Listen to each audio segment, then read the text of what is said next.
જામનગર મહાનગરપાલિકા દ્વારા હર ઘર તિરંગા અભિયાન અન્વયે કરાયું તિરંગા યાત્રાનું આયોજન। સ્વાતંત્ર્ય પર્વની ઉજવણી નિમિત્તે સમગ્ર રાજ્યમાં વિવિધ કાર્યક્રમો યોજાઈ રહ્યા છે, ત્યારે જામનગર મહાનગરપાલિકા દ્વારા પણ તિરંગા યાત્રાનું આયોજન કરવામાં આવ્યું હતું, જેમાં સાંસદ, ધારાસભ્યો, મેયર, કલેક્ટર, કમિશનર, એસપી સહિતના અધિકારીઓ, પદાધિકારીઓ તથા શહેરીજનો વિશાળ સંખ્યામાં જોડાયા હતા। જામનગર મહાનગરપાલિકા દ્વારા સ્વાતંત્ર્ય પર્વની ઉજવણી નિમિત્તે હર ઘર તિરંગા અભિયાન અન્વયે તિરંગા યાત્રાનું આયોજન કરવામાં આવ્યું હતું, જેનો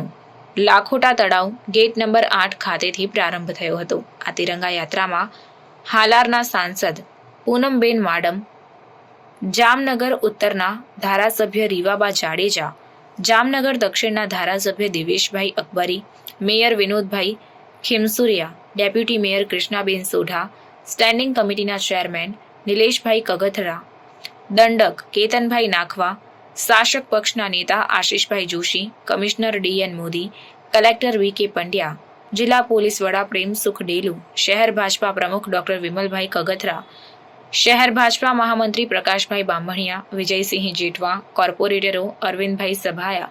ધીરેનભાઈ મોનાણી, પાર્થ જેઠવા, ગોપાલભાઈ સોરઠિયા સહિતના મહાનુભાવો તેમજ વિવિધ શાળા તથા કોલેજના વિદ્યાર્થીઓ, હોમગાર્ડ જવાનો, એનસીસી કેડેટ્સ તથા શહેરીજનો વિશાળ સંખ્યામાં જોડાયા હતા। હર ઘર તિરંગા યાત્રા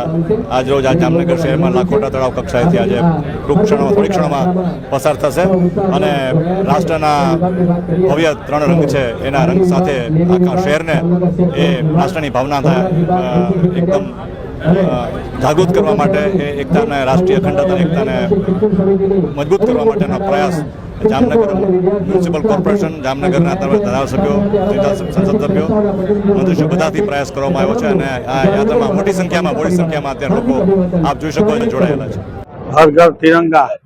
ના ભાગરૂપે